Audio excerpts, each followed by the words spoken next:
Ladies and sinners, welcome to another Tuesday evening edition of the Sin City Sports Show, presented by IE Sports Radio, your direct feed for all that is sports. I'm your host, Cale Henderson. We're back at it again, folks. Tuesday evenings, 7 p.m. Pacific Standard Time, where we talk all things Vegas sports. This is IE Vegas. You guys can get at us on our Twitter forums, at SinCity_IESR, at SinCity, at SinCity_IESR, at Cale_Henderson, where we talk all things Vegas sports. There's a lot to talk about, only a couple subjects, but that's only because, guess what? NFL free agency is underway. And I honestly believe, for the first time in a long time, I think the NFL is being very smart about the way that they're using their money. You can tell that teams are really going to try and run the football again. Defensive lines are at an all-time premium, more important than they've ever been. Like, there was the last decade, we saw a premium in receivers and corners and skill position guys in general. Quarterbacks being obsessed over tight ends, the offensive tackle. But what you're seeing and what you've been seeing for the last 3 to 4 years is the NFL's effort to combat that, which that's part of the evolution of the game. We are seeing defensive linemen get paid, man, and they deserve it. There's arguments that a defensive tackle is more important than a defensive end. And we'll touch base on that a little bit as we go through. But you got the Golden Knights to talk about. They're still on their run. They're trying to make the playoffs. Oakland A's, again, that snag, that teachers union, they're not playing around. And the Oakland A's or the soon maybe, I don't know, it's up for grabs. The Las Vegas A's, there's a possibility they won't get the funding they're looking for, and that the teachers are going to get what they need, which is, in their opinion, funding for school, funding for education. Can't be mad at them in that. All that here on IE Sports Radio, your direct feed for all that is sports.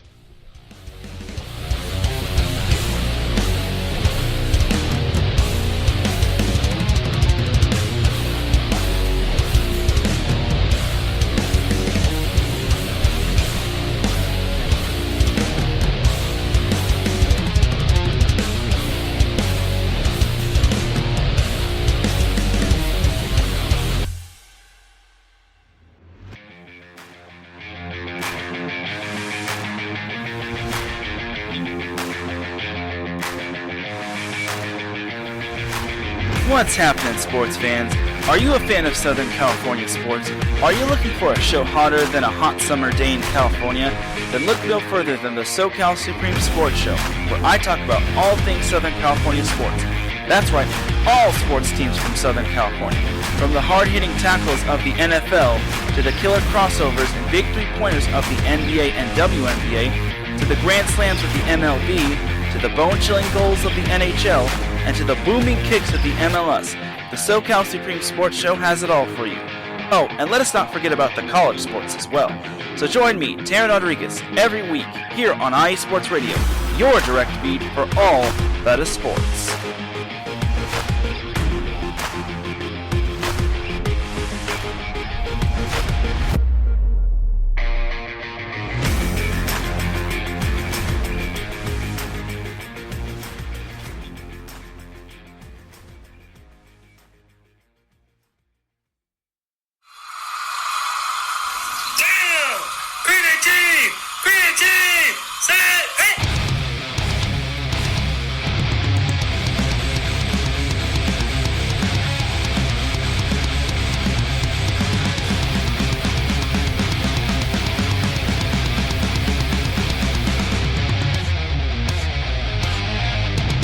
What's going on, football fans? This is Muir inviting you to join myself, Colin Reynolds, Mike Pat, and John Felipe for one of the most electrifying football shows you have ever heard.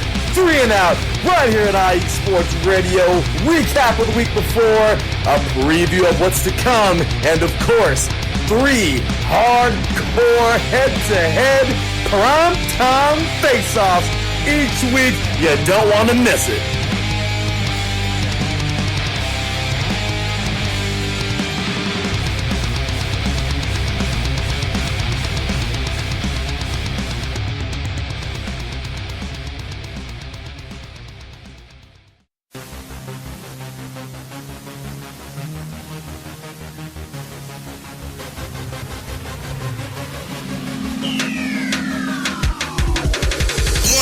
everybody? This is Taryn Rodriguez. Are you a fan of volleyball? Are you a fan of Thunderous Spikes? Then I have the show for you. Set Point, where I cover NCAA men's and women's volleyball, high school boys and girls volleyball, beach volleyball, and even professional volleyball. Catch the action every week here on IE Sports Radio, your direct feed for all that is sports.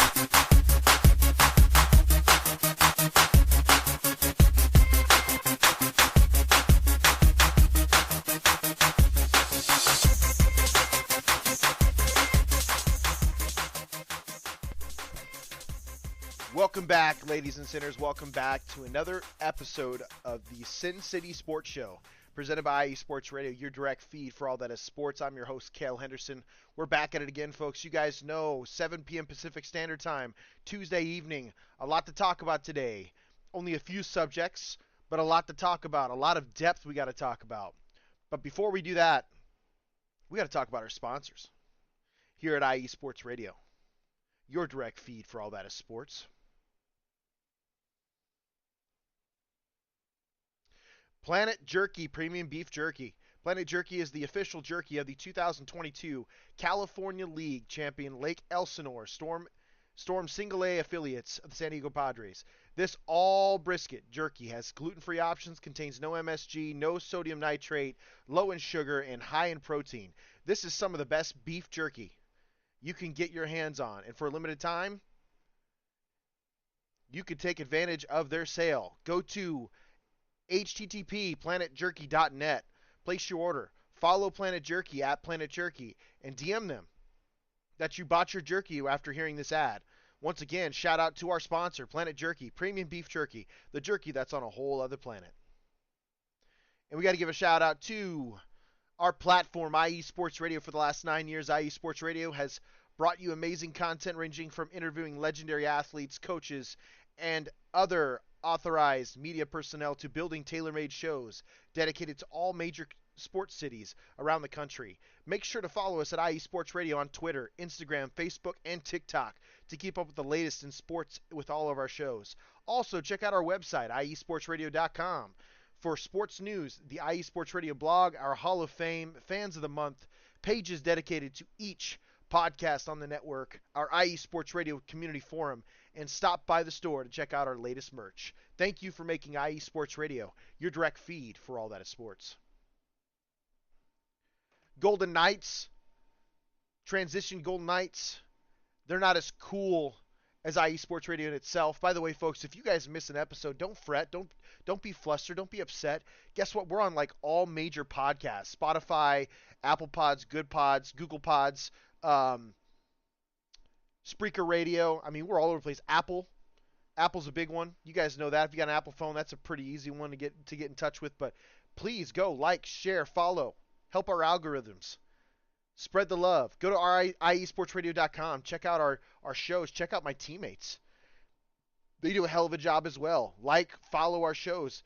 Let us know. Give us some feedback. Buy some merch here at IE Sports Radio. That we love our fans, man. We love interacting with our fans. We're almost international as well. Basically international.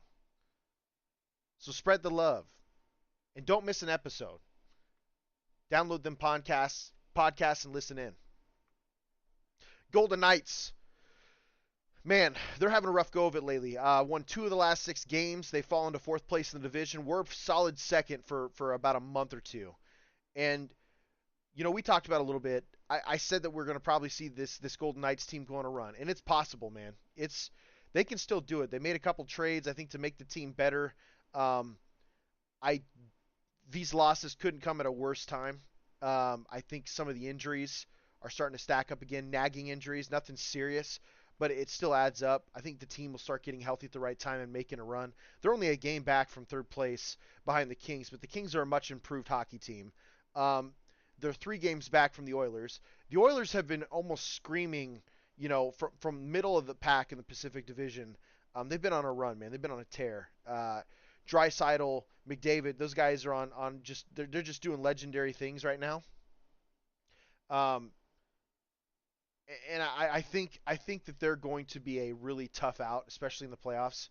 I don't know what it is about the Oilers. It seems like they're always one and done if they do make the playoffs, but The Canucks are just absolutely dominant. They are 8 games ahead of the Golden Knights. The Canucks they've matured, man. This team is just really fast, really big, physical. They play really hard, and I think they've responded to the Golden Knights. I think the Golden Knights have basically run this division for the last 4 or 5 years, and now you see a Vancouver team who's had time to build their roster, build their identity, and you can tell like there's a lot of they're a different team, but there's a lot of shades of the Golden Knights on this team, man, the way that they play hockey. So that'll be very interesting. They're the third best team in hockey right now, behind what looks to be the New York Rangers, who've won 43 games, and the Florida Panthers, who've won 44.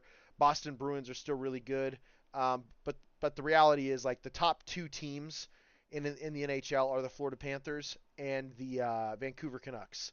You could also throw the Bruins in there. They got 91 points regardless. There's about 18 games left. So the Golden Knights really have to start going on a run. They really do. I think they got to win every 3 out of 4, 3 out of the next 4 to really put themselves in position to be second place again. I don't know. They're not going to overtake the Canucks. The Canucks basically have this Pacific Division locked down at this point. It hasn't been credited to them, but if they continue this pace and they go over 100 points this year, which it's very possible, man, with 18 games left, they're already at 91 points. Going over 100 points is huge for any team. It doesn't matter what you're looking at. So hopefully they'll win the President's Cup, because you guys know how that curse goes, man. I think the last 10 years, the President's Trophy, and for you folks listening out there, if you don't know what the President's Trophy is, that is the winningest team in the regular season. And for the last 10 years, the President's Trophy winner hasn't won a Stanley Cup. And I want to go as far as saying they've been early round exits almost all 10 years. It's a curse, man. There's a lot of people who think that's a curse now. So the Canucks, I'd love for them to win the President's Trophy, because that means the Golden Knights, if they make it to the playoffs, would be able to go on a run. Regardless, I can't expect the Golden Knights to make the playoffs if they continue to lose, 4 out of 5 games in stretches. This has to change. With 18 games left, if you split that up into 6 games, you got let's put it into thirds, right? 6 games each. If they win 4 out of 6 or 5 out of 6, these next three sections of the final portion of the schedule, I think you're looking at a team that will be a playoff team, and a deep playoff team. Aiden Hill's he's a little off, man. Thompson, not doing very well, allowed 7 goals against Buffalo. This team is just, it's hitting a slump at almost the worst time in the run of the playoffs, and you just can't expect them to overcome that. It's a lot. So I do believe that they could go on a run. I do believe that the Golden Knights are a team that they've been there before. They understand how to play winning hockey, playoff hockey, but it's got to turn around now, man. And they got to win 4 or 5 out of 6 the next three sections that are left on the schedule with the 18 games that are left. If they win 15 out of 18 games, that's another 30 points. They're basically guaranteed. They're guaranteed a playoff spot, because 100 points is basically going to give you a playoff spot. What you don't want to see is the Kings go on a run, the Edmonton Oilers go on a run. There's a possibility that when you look at this schedule, there could be a couple teams in the Pacific with 100 plus points. And that's kind of big, man. That's huge. It's not easy to do. So there's a good possibility that we see a couple teams out of the Pacific Division that have 100 points. Vancouver is almost a lock, man. Unless they just absolutely nosedive, they're going to go over 100 points. That's huge. That's huge for a year. I think Edmonton, they're going to win 10 more games. I hate to say that, but the way that they've been playing, I think they'll win 10 more games, which will put them at around 101 at least, right? If they win 10 out of the next 18, they're in a great shape. But yeah, that's kind of where the Golden Knights are sitting, man. They basically got to win 15 out of the remaining 18 games, in my opinion. 14 or 15 out of the 14 or 15. Let's just go ahead and say it. 14 is the magic number. If they win 14 of the next 18 games, which is very doable for this Golden Knights team, which is they have scorers everywhere. They have a really good goalie. I think the defensive men have struggled a little bit this year. But if they go on a run, if they can win 14 out of the next 18 games, you are looking at, what is that, 28 points? We're talking about wins, too, because every win is worth 2 points. We're talking about 28 points. That would put them at 103 for the season, and that probably gets them in the playoffs. That'd be it probably gives them second or third place, which they need, right? Top 3 teams go. there's a possibility they're a wild card team. So I definitely shouldn't leave them out of that. But you just don't want to leave that to chance. So if you're the front office of the Golden Knights, you're thinking we made these moves to strengthen our team because we're in win now mode before we have to start paying guys or rebuilding. That's just kind of how hockey works. They won the Stanley Cup last year decidedly, right? It wasn't even really a competition. I mean, I think they swept the first two teams they played. Um, lost one game. They lost one game to the Dallas Stars in their was it conference finals, and then absolutely just mollywopped the Florida Panthers, who have really had a huge comeback this year, by the way, because as of right now, the Florida Panthers are the top team in the NHL. They have played 65 games compared to a lot of other teams that have only played 64, but regardless, 92 points is nothing to scoff at. They have 17 games remaining. You would think that they go over 100 this year as well as the Bruins. The Maple Leafs are at 82 in third place in the Eastern Conference. There's just going to be a lot of competition when the playoffs hit. But this is the time, man. If you're going to get hot, this is when you want to do it. You have to do it. Imagine they win 17 out of 18 games, and they won't overtake Vancouver. I think Vancouver's way too far ahead at this point. But a second place finish would be remarkable considering the slide that they've had recently. Golden Knights really have to get it together. Take advantage of the home ice because they're usually very good at home. For example, when we look at these splits, at home they're 20, 10, and 2. Away 14, 13, and 5. So essentially, they're barely above 500 in away games. They are well above 500 at home. Majority of their remaining games will be at home, which is great. In their last 10 games, they're 3, 6, and 1. That cannot stay the same if they want to get into the playoffs. That cannot stay the same if they want to be contenders still. So right now they have one game. They've won a game. Win, 14 of the last 18 that they have to play, and you're looking at a playoff team. You're looking at a team that'll be about 103 points, probably second or third place, and that's what you're looking for, man. You need third place. Give yourself a chance. You don't want to go in the wild card game. That's never fun. The wild card round. That's never fun. Transitioning over to the Oakland A's, maybe soon to be Las Vegas A's, but there's a possibility that's really hit it. We talked about it last show. Basically, the education committee in Las Vegas is saying no. If you're going to use public funding, you need to use it for schools. And man, it's really hard to argue that, especially in a bigger town like Las Vegas. I would say that if you're going to come up with public funding like this needs to go to the schools. Teachers need raises. I'm sure that it's not cheap living in Las Vegas. Teachers need raises. The school systems need more money. I think they need to be put in a different situation. So put it like this. The relocation could get very interesting if the Nevada Education Board essentially comes up with the $102,000, or not, 102,000 votes, and it's roughly 102,586 to be exact. And this is a source, by the way, from Jason Burke of Fan Nation, Sports Illustrated Fan Nation. He is an Oakland A's writer. He is basically saying, like, they got real roadblocks here.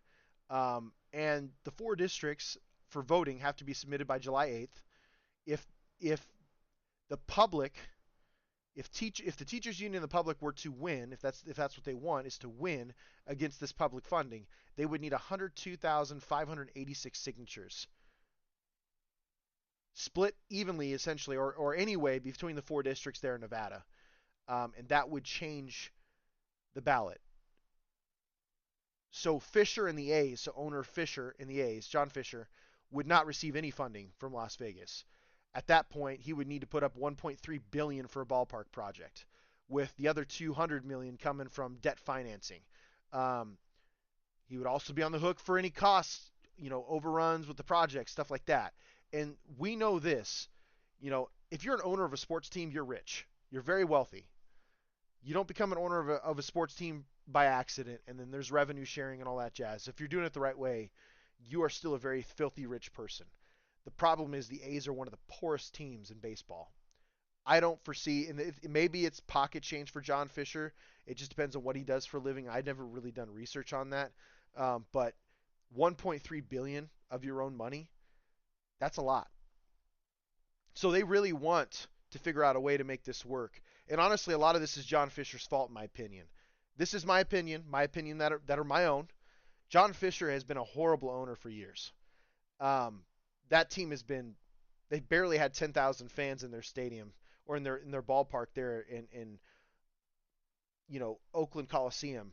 They've barely had 10,000 fans consistently, maybe 5,000 I would say consistently. I mean, it's embarrassing. There was a video of a woman, and I mean it's bad, but it was on Twitter. There was a video of a woman giving her partner head up at the very top part, and there's no security because it's that dead, and nothing happened.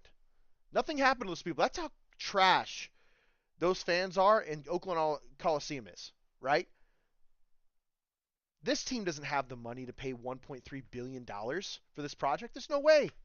No effing way. So John Fisher, man, he's up a creek. He should have made a decision a long time ago.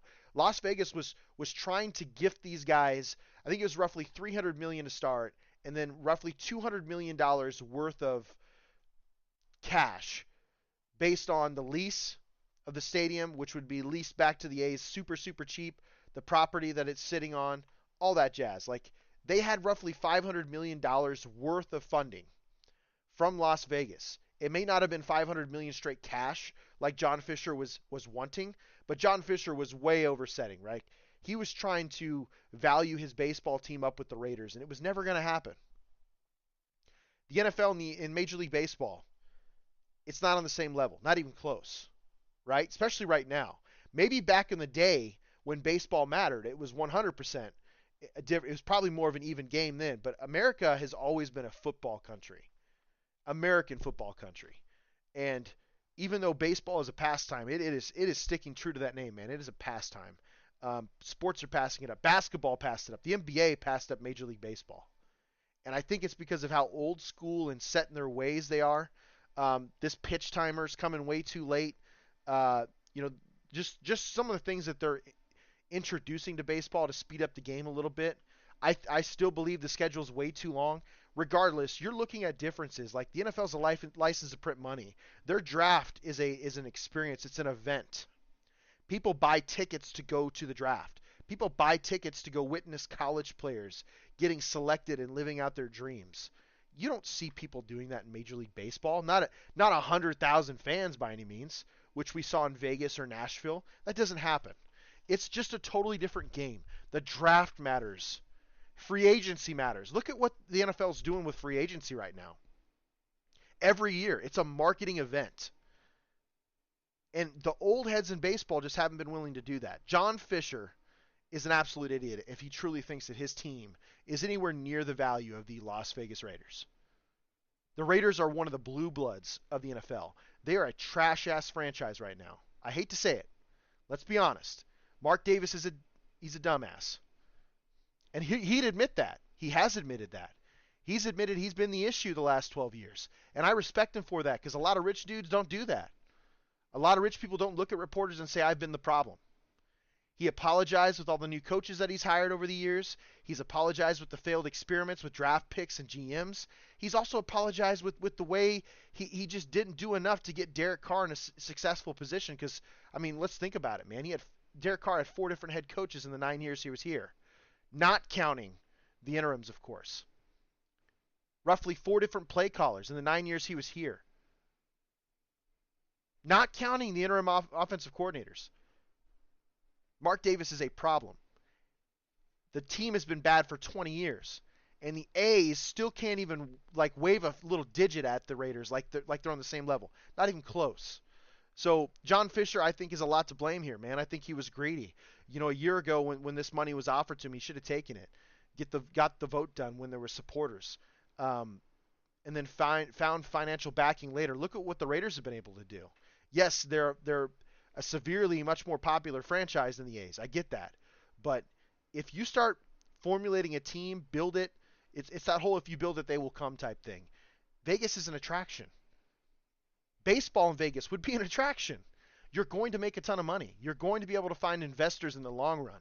For whatever reason, John Fisher just hasn't been able to get out of his own way. And I think that's something that, he gets a lot of ridicule I think he gets a ton of ridicule. I think he gets a fair amount of judgment from fans and baseball writers around the country because I don't think he knows exactly what he's doing, and he's making poor business decisions. At this point, he should have done what he needed to do last year, accept the money gracefully, and figured out another way to finance stuff.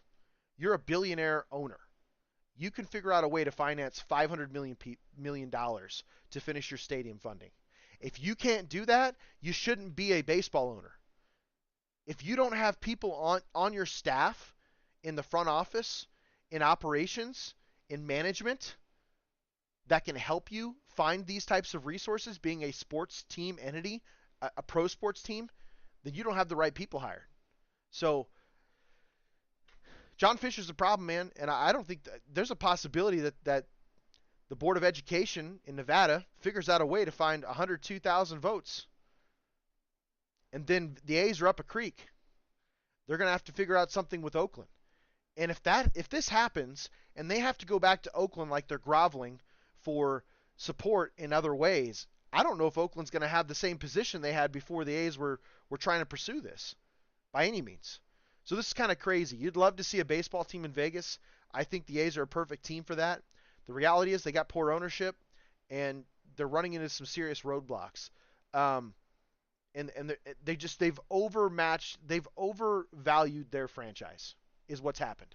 And listen, if you're a business owner, you love your business. You want to value your business. You have a perceived value. No different than an employee looking for a specific amount of money has a perceived value, right? There's always this value that you know you have, but when you go into business, it's never usually that high. Rarely is it that high.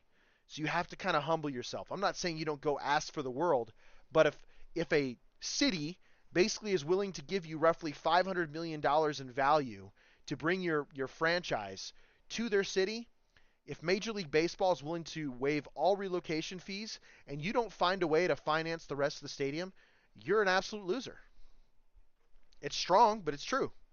You shouldn't be running a sports franchise.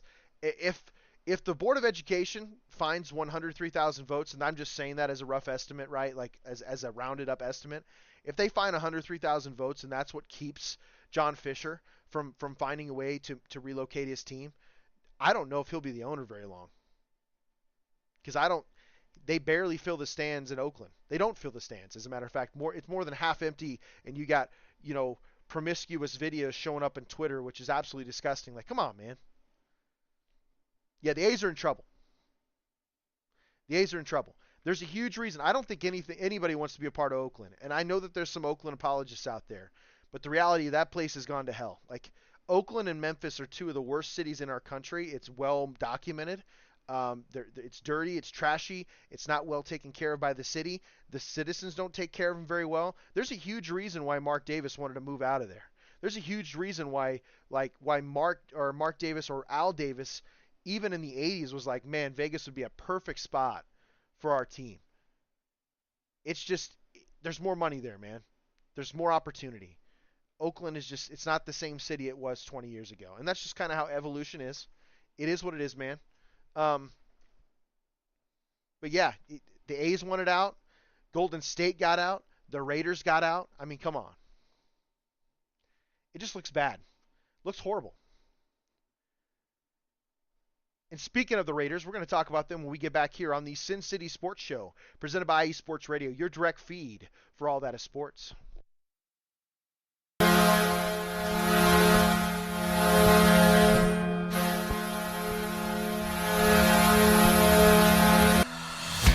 Hockey fans, I'm Adam Kernick. And I'm Zach Puplis. Together, we are the newest version of Hockey Talk on IE Sports Radio, The Neutral Zone. Zone.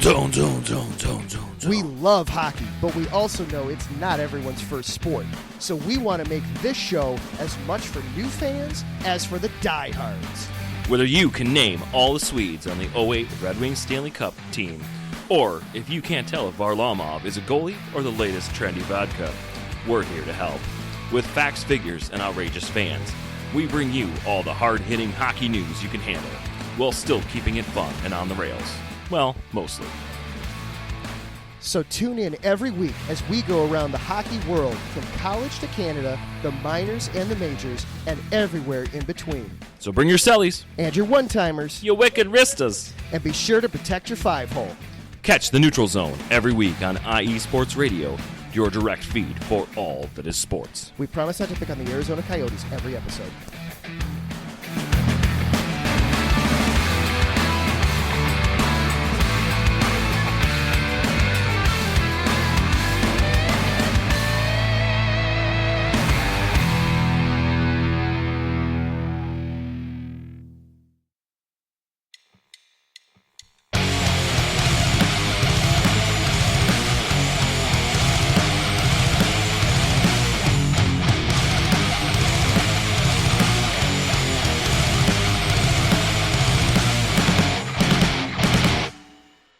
College football, and do you want to hear a college football show dedicated to all that is college football, including junior college and the CCCAA and the NJCAA, the NAIA, and the NCAA, including Division III, Division II, Division I AA in the FCS, and Division I Single A in the FBS? Well then look no further.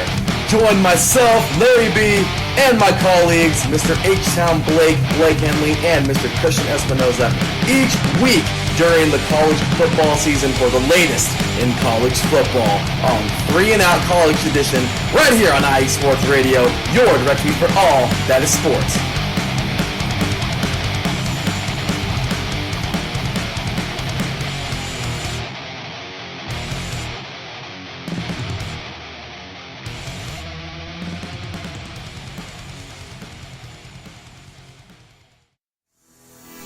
Sports fans, do you like teams that are tough, cities that are tougher, and fan bases that are passionate about their teams? How about teams that are historic and stadiums that are iconic? Then you belong in Chicago, and you need to check out Chi-Town Weekly. Join me, Adam Kernan, every week as we keep up with all things Chicago sports. Bears, Bulls, Blackhawks, Cubs, White Sox. We'll cover them all, plus more. The Windy City is always buzzing, and we'll keep you up on all the big games and major stories. So tune in to Chi-Town Weekly every week right here on IE Sports Radio, your direct feed for all that is sports.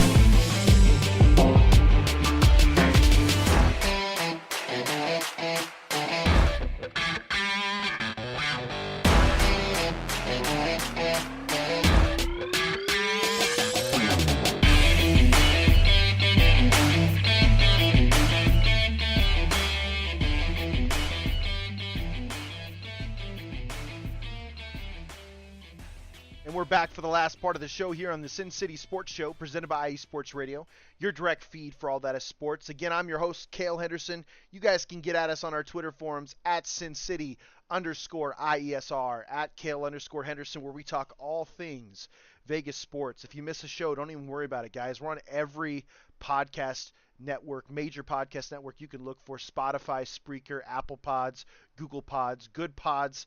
We're Deezer, we're all over the place, man. Spreaker.com is another one. If you guys want to check out the show, maybe you have some free time at work, want some ambient or background noise, don't be afraid to go to our website, iesportsradio.com. Listen and watch all of our past episodes. You can go to YouTube. We're on YouTube as well. We have a YouTube channel for almost every one of our shows. If you guys miss a show, don't worry about it. Just go that way. Go that route. You guys should be able to review any of the shows that we have in the past. And you guys know in most of our shows, we talk of the truth when it comes to the Raiders, man. I said it earlier. I said that the team's been ran like crap for 20 years. The last 12 have been absolutely abysmal by Mark Davis. 2 playoff appearances in 12 years is embarrassing. But there's some bright...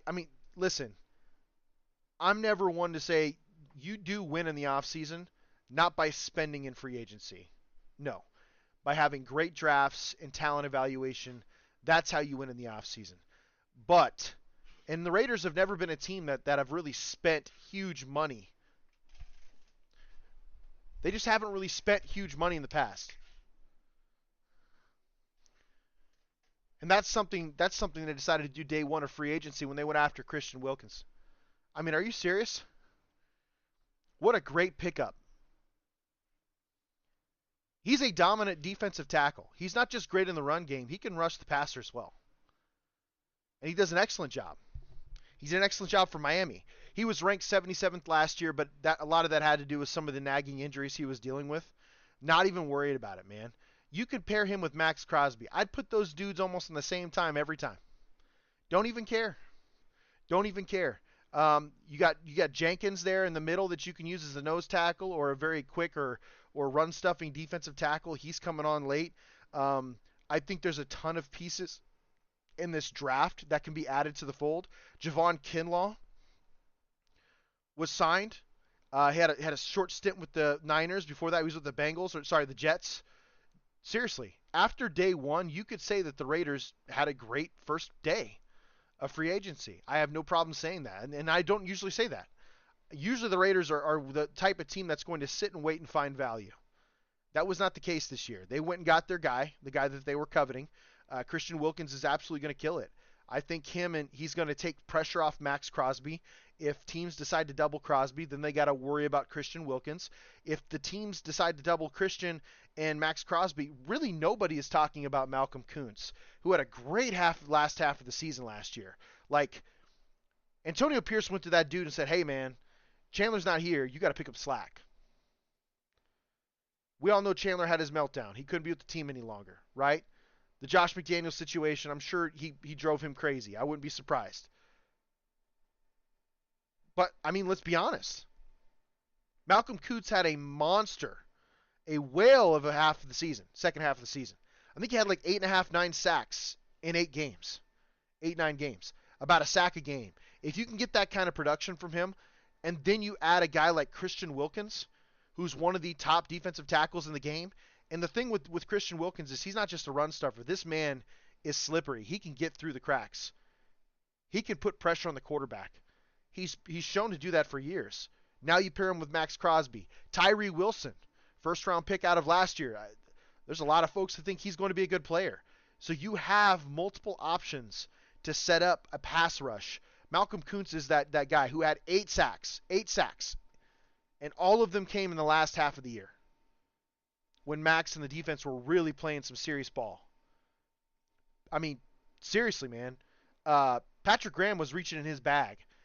Antonio Pierce went to him and said, hey, dude, what made you a popular defensive coordinator to hire? The dude is great at creating one-on-one situations for his players and blitzing in a timely fashion. And that's what he did. He was able to create extra pressure. The Raiders, unfortunately, were still one of the worst teams in the league when it came to creating pressures and getting sacks. But they were the top-rated defense, one of the top-rated defenses, top 5 in the last half of the season last year. So you had a monster like Christian Wilkins. You re-sign Amir Abdullah. Right now on your roster, you have Amir Abdullah and Zamir White. I fully believe that the Raiders are going to look at a couple running backs in the draft, and I think they should. The kid out of UCLA that was drafted by Josh McDaniels and them after Zamir White in the 7th round, he hasn't really worked out. We really haven't seen snaps out of him, but for the most part, he's been largely inactive on the practice squad. If he's somebody that you think has potential and can fit the way that Antonio Pierce is looking to play football, then great, do it. I don't know if that's that guy. I just don't know if UCLA really finds guys that fits this style that Antonio Pierce wants to play.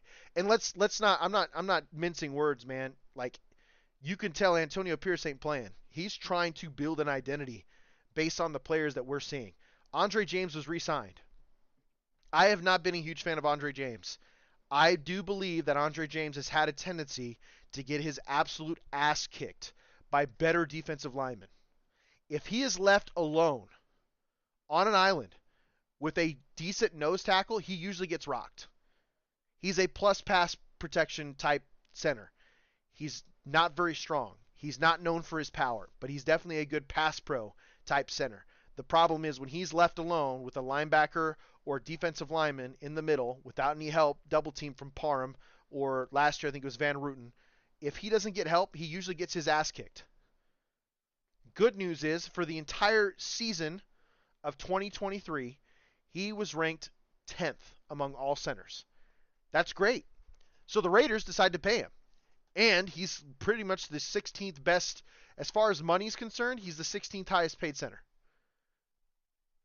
I would have gone in the draft, but I get it, man.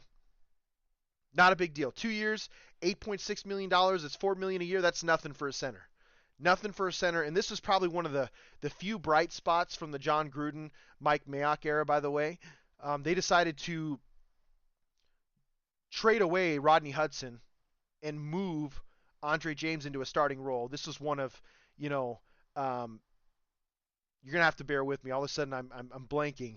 But this was one of the old offensive line coaches, Tom Cable. This was one of his guys that he really loved. He said, man, this undrafted kid, he's not messing around. I think he could play center. He's athletic. He can get it done. The same guy that spotted Max Unger, super athlete, and made him a center, and that turned out pretty well, right? They did the same thing with Andre James. So far, especially after last year, it's turned out well. I think what's helped James is the strength of the team was running the football the last half of the season. When you take pressure off James just like a quarterback, off the offensive line, just like a quarterback, you make it paramount to run the football. And that's just the identity of Antonio Pierce. They're going to run the football and they're going to play great defense. And so far, the way that they're rebuilding the team, or at least re-signing players, tells me that he has that mold. They're going to be a physical bully. That's what they want to be. And when you look at the rest of our division, nobody's a bully in our division. Kansas City doesn't have to be a bully. They're a finesse team. They can run power when they need to, but the reality is they got Patrick Mahomes. They don't have to be a bully. No other team in this division is a bully. The Raiders have shown that they can beat the crap out of the Chargers. The Raiders have shown they can whoop on the Denver Broncos because they've won 8 straight games. 4 straight years, the Denver Broncos have not beaten the Raiders. That could change next year. I don't quite see it. I still think Denver, especially with that cap hit from Russell Wilson, I think Denver's still the 4th place team in our division. So second place comes down to us and the Chargers. And the Chargers are going to be much improved, man. They're in cap hell too, but Jim Harbaugh's going to find a way to win 9 games, or going to find a way to win 10 games, because that's what Jim Harbaugh does. Everywhere he goes, he changes the identity. They run the football very effectively, very efficiently. They win football games. They play great defense and they win football games. And they have talent. That Chargers team has talent, man. So it's a race for second right now. If you go 1-1 against the Chiefs and you beat the rest of the division, if you go 4-2 in the division like the Raiders did last year, I think it was 4-2. Yes, the Raiders went 4-2 last year. They lost one to the Chargers. They lost one to the Chiefs. If the Raiders go 4-2 again this year, I think we're looking at a 10-7 or 11-6 type team. Seriously. And all they have to do is land the draft. I know it sounds crazy. Don't believe the mocks. We're going to probably see 5 quarterbacks go in the first round. So this is what I'm going to tell you. And people are not going to like hearing this. I don't give a shit. You guys know I'm always going to be honest with you, especially when it comes to my Raiders. We'll get to the quarterbacks in a little bit, but the reality is I think what the Raiders are doing is smart, and that is rare for the Raiders. They don't normally do that. They don't do it. Here's a stat that's kind of crazy. Andre James played 929 snaps last season and was only flagged for 2 penalties, a hold and a false start, while boasting a 96.5% pass block win rate in getting charged with 7 sacks surrendered. James had a 70.1 run block win rate. So that 96.5, that's great. It's awesome. Don't get me wrong. But when he plays against elite defensive tackles, and yes, I know there are not a ton of them in the league, but when he does, he gets his ass kicked. Straight up. Like Kansas City has no fears of putting Chris Jones in the nose. They love it because they're isolating the weakest link on the offensive line. Andre James has progressively gotten better each year, even though I'm very hard on him.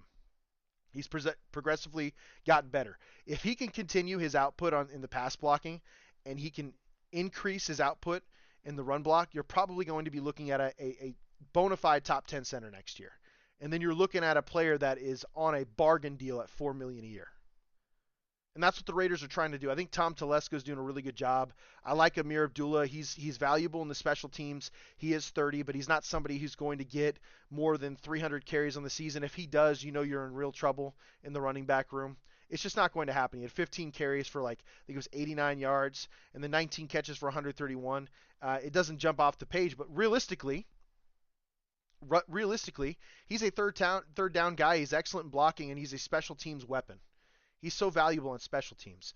Christian Wilkins was a major signing. I give that an A. I think the contract makes it maybe a B plus, because you did guarantee $84 million. You're putting him in the same category. I think this dude gets paid more than Aaron Donald now. I think he's the 6th highest paid defensive player in all of the league now, which a little weird, but it's okay. I mean, you can get over that, honestly, because I think the production will be there, and I don't think Christian's going to have to do it all. I think he had to do it all quite a bit in Miami. I think he had a big role in Miami. He didn't have a lot of help. I mean, they went out and traded for dude, Bradley Chubb. He wasn't able to do anything. I just don't think he had a ton of help in Miami. Jordan Phillips got hurt. Christian Wilkins was dealing with some nagging injuries last year. Regardless, he had to carry that D-line. He doesn't have to do that here. Max is the leader. He's the dude. But Christian's going to have probably a monster season because Max is probably going to run free more often. If teams are not chipping that dude with the tight end, they're stupid. Because there's not an offensive tackle, in my opinion right now, maybe with the exception of Trent Williams or Lane Johnson maybe, there's not an offensive tackle in this league that can block Max Crosby one-on-one. Not even close. And we saw all the videos of the holding that went on. The NFL is completely blind. They're not worried about that type of stuff. The Chiefs game is a perfect example. Dude's held on every play. That's just the way it is. Shit, the Chiefs held on every play in the last drive of the Super Bowl. Wasn't called once. That's just the way the NFL is, man. They're offensive bound. So, how do you combat that? I think the NFL's gotten really smart. I think they've grown, man. They've evolved. They've realized, damn, the NFL is really siding with the offense. So instead of really investing a ton of money on the offensive side of the football, why don't we start investing more draft picks and money on the defensive line? And let them get after the quarterback. Because if you have an elite defensive line, if you can rush 4 every play and drop 7, and know that your 4 are likely going to put pressure on the quarterback, which is what the Saints have done for years, the Ravens, the Steelers were notorious for doing stuff like that. The Patriots were notorious for it during the heyday. I mean, let's be honest. If you can rush 4 and sit 7 in coverage, you're going to win majority of your games. Because I don't care what anybody says. I don't care what the route concepts are. If you have 7 guys in coverage, the odds are in your favor. If you can effectively cover with 7 guys in coverage and the quarterback has less than 4 seconds a snap to throw the ball, you're going to win a lot of football games. And I think that's what the Raiders are starting to figure out, man. They just haven't had a really good defensive tackle for years. Now you have Christian Wilkins in the middle, right? I do like that Jenkins kid. He's a younger kid, but I do like Jenkins. I do like that they have Tyree Wilson in the background. Malcolm Kuntz came on late. He's got speed. He's a lot like Crosby, man. He's got speed. He's trying to get after the quarterback. Max Crosby. Those are 5 guys right there that could be very good. Sorry, 4 guys right there that could be 5. Yeah, 5 that could be very good, especially with Tyree Wilson coming into his second season where you see the biggest jump out of players. There's a possibility where that dude could move into like a 3 or 5 technique defensive tackle to get a 3rd or 4th bona fide rusher on this matchup. On top of that, what isn't discussed and what wasn't discussed is the Raiders also drafted depth, or they signed depth on the defensive line with Javon Kinlaw. And yes, he's had some injury issues, but dude, like, this is a great offseason so far. Gardner Minshew, and we're going to adjust this real quick. Everybody's panicking about Gardner Minshew. The 2-year, $25 million, 15 guaranteed. When you look around the league, there is a lot of backup quarterbacks that are overpaid. Right now, you have the only quarterback that's worth a salt on your roster before Gardner was drafted or before Gardner was signed was, pardon me, was Aiden O'Connell in the 4th round. He's making like $1.8 to $2 million a year on that 4th round rookie contract. he is not threatening your cap space at all. So this is what I tell Raiders fans that are absolutely panicking about Gardner Minshew. If the Raiders can find a deal to move up and get their boy Jaden Daniels, and I know that's the guy they're targeting because it's a connection with Antonio Pierce, Marvin Lewis, who are at ASU. Like, they like the kid. He can ball, man. He's that type of guy you want on your team right now because he can run the football and he can throw the football very well. He'd be perfect for this offense, especially because he wouldn't be asked to do a lot, right? Zamir White and them are going to carry the load. And I do believe that there are going to be at least 2 backs drafted this year. Hopefully Jalen Wright out of Tennessee is one of them in the 3rd round or 2nd round. I don't care. Go get him. But if the Raiders can trade up, they will. They will give away the picks. They'll do 2 future 1st rounds if they have to get their guy. Because having a bona fide franchise quarterback is not something the Raiders have had. I was a Derek Carr fan. He was the franchise guy for the Raiders, especially the first 4 years. Like, the dude was balling out. He fell off after the injury. A lot of unfavorable things happened with the coaching changes, the roster changes, all that stuff. But the reality is he never really took hold of that. He was an excellent quarterback at times, really bad quarterbacks at other times. We need a franchise guy that's going to be consistent on a week-to-week basis if you want to beat Patrick Mahomes or compete with Patrick Mahomes in the division for the next 10 years. It's that simple. The only way you do that is go get your guy. If they really think Jaden Daniels at 6'4", like 205, 210 pounds, the dude's got to put some mass on for sure. But at 6'4", 210 pounds, he's got the size, he's got the body, he can get it done. And he's got the arm. He's got the talent. Get him out of the pocket. Let him make smart decisions. Hand the ball off to that big back in Zamir White, who was absolutely balling out of his mind the last half of the season with Josh Jacobs dealing with some of his nagging injury stuff. And you just didn't see Josh as much in the end of the season. I think the Raiders knew, Josh might not be back, and Zamir would be the dude. There's nothing wrong with that. Today's NFL is not about paying backs. Yes, backs have benefited very well in free agency this year, but it's not the norm. The norm is having 3 backs that you can rely on a consistent basis, on a week-to-week basis, right? Zamir White could easily be a bell cow running back. I think he fits the mold of what Antonio Pierce is going to want to do. He's got elusive speed, man. Like, he's actually very explosive. And he's powerful. He's not easy to take down. He won't be easy to take down. So I think Zamir White could be a bell cow running back. I also believe if the Raiders are smart, they get a guy like Jalen Wright out of Tennessee who can do everything. Like, he's Alvin Kamara 2.0. He really is. When you watch Jalen Wright's film, the guy's nuts. I invite you guys to watch Jalen Wright out of Tennessee. Dude's crazy. He'd be perfect. An Austin Estime out of Notre Dame, big, bruising, physical back, right? Trey Benson out of Florida State. Those are the types of guys you can get in the 4th, and they complement what Antonio Pierce is going to want to do in the long run. If you have 2 bruisers in the backfield like those 2 guys, those 2 young guys I just listed off, Zamir White and one of those guys are drafted. On top of that, you have Amir Abdullah, who's the 3rd back who can come in on 3rd down situations if need be. You're in a really good situation. You can even sign a veteran that isn't going to be valued as much in the offseason. Because you guys know those post-June 1 cuts are coming. Regardless, I think the Raiders made the right move in letting Josh Jacobs go. The day of paying running backs that kind of money is over. Green Bay is in a situation where they can do that. Technically, the Raiders were too. I just don't think it was smart. Sometimes it's good to start over. Use your draft picks to put some weapons on this team. You already have some really good receivers. From center to the left side of your line is set. You have Andre James, who was the 10th rated center last year. Dylan Parham, who is a guard that everyone is really looking at as an excellent guard. He's getting better out of Memphis. And Colton Miller, who is probably top 5 left tackle. The left side of your offensive line is stacked. It's very good. You have a young tight end in Muir that's going to be good. Maybe draft another tight end. Get a stud. Get that Tavion Sanders out of Texas.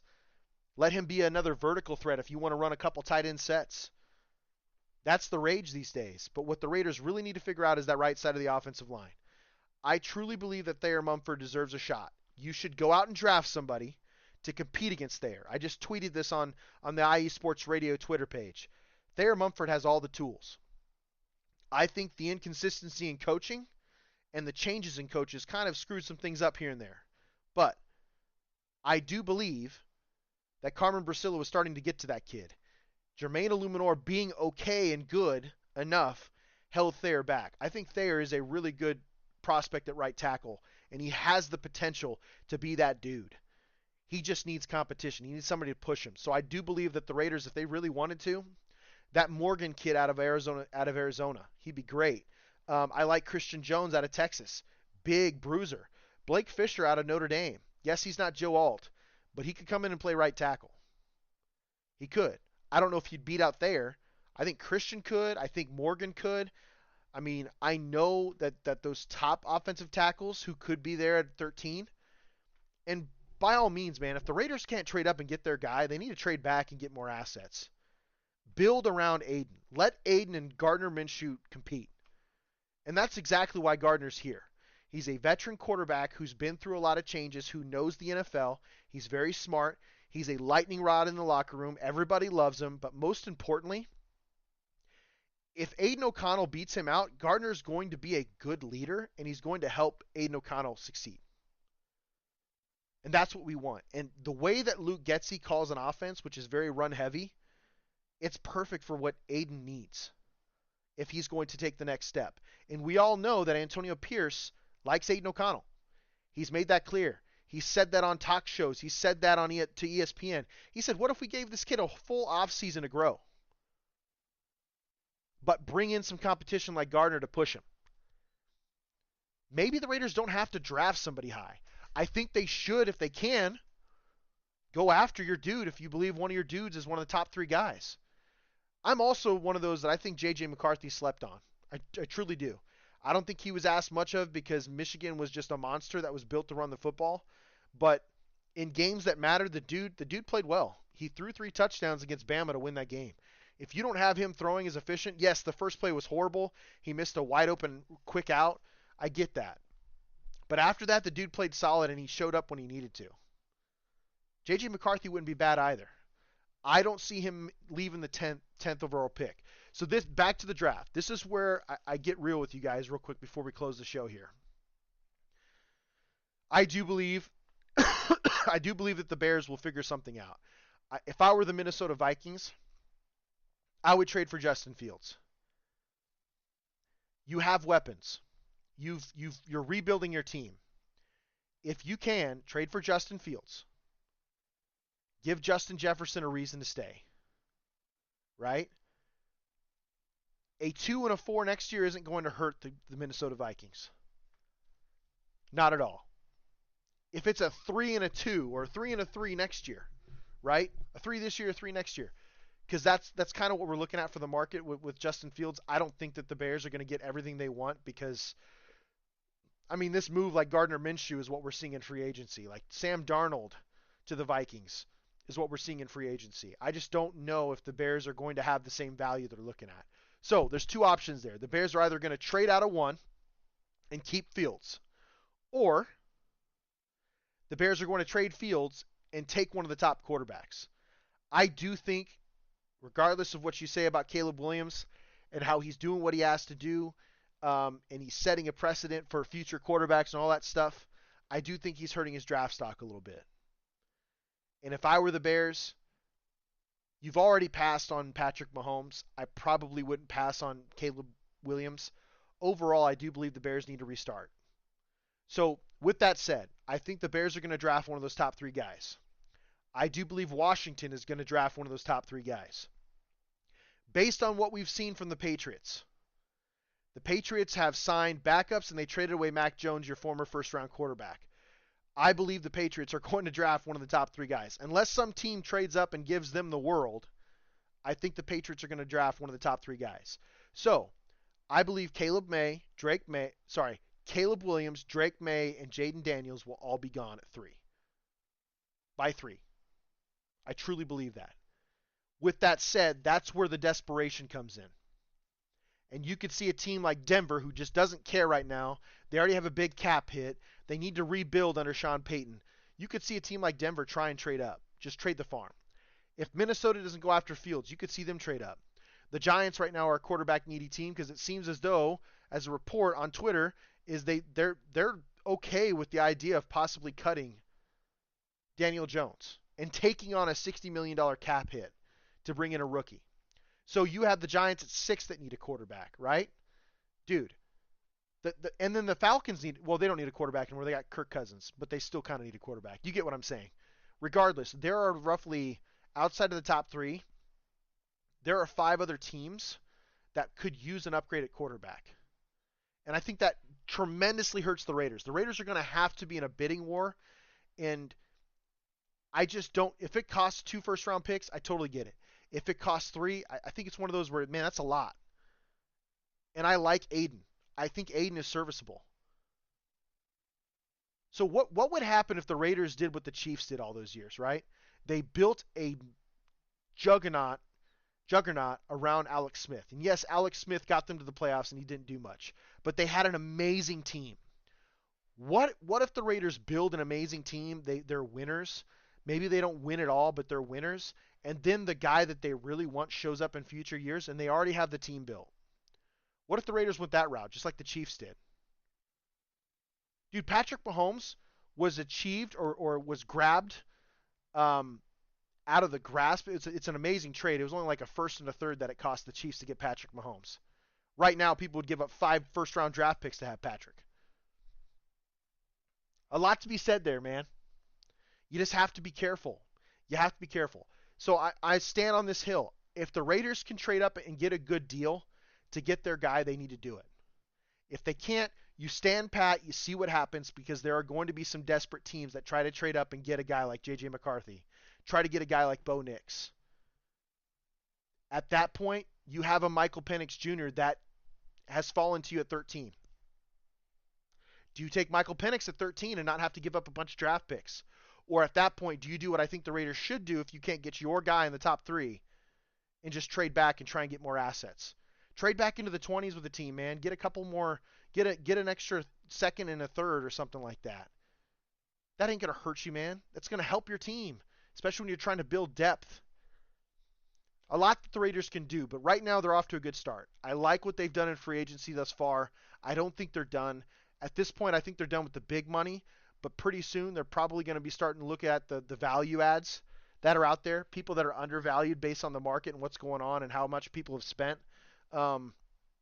We know that $28 million is going to jump onto the cap as soon as roughly $20 million is going to jump onto the cap as soon as Jimmy Garoppolo's cut after June 1.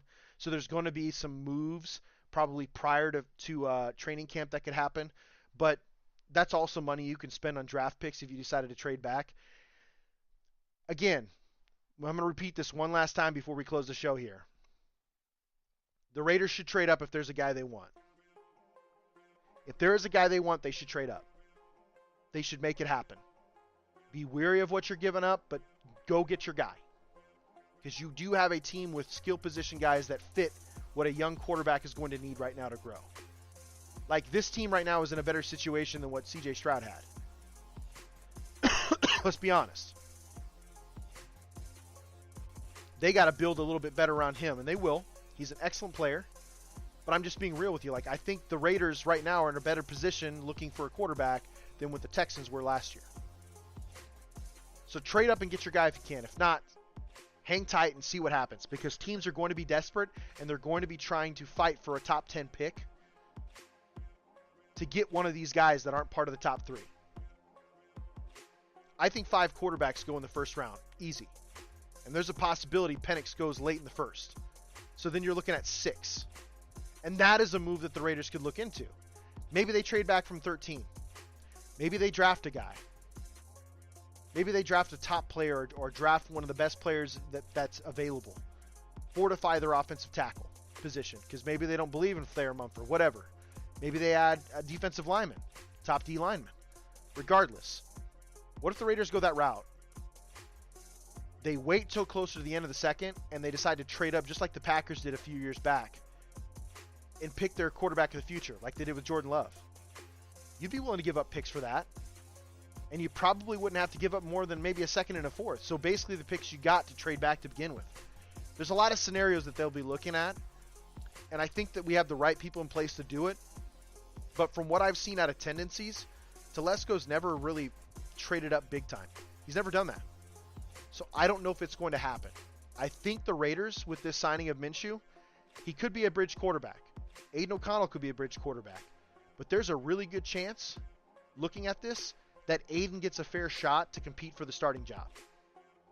I hope he changes his number. I don't like 4 on him. It is what it is. I'd like to see 16. I get it. He'd have to compete with Jacoby Myers for it, but regardless, Aiden deserves a shot as well. So draft your guy if you can get him. Stand pat. Try and get more assets. Maybe trade back into the first later on if you can get a Penix. If you think he's a guy that could really fit and he's got a live arm, he's accurate, he'd be great in this type of offense if he can learn to play from under center and he stays healthy. Or just build your team around Aiden, man. See what happens. You were competitive last year. You went 4-2. You went 3-1 against teams when AP took over with Aiden O'Connell at quarterback. Let's see what happens. This is the Sin City Sports Show presented by Sports Radio, your direct feed for all that is sports. I'm your host, Cale Henderson. You guys can see us next Tuesday, 7 p.m. Pacific Standard Time, where we talk all things Vegas sports. And as always, folks, love, peace, and hair grease.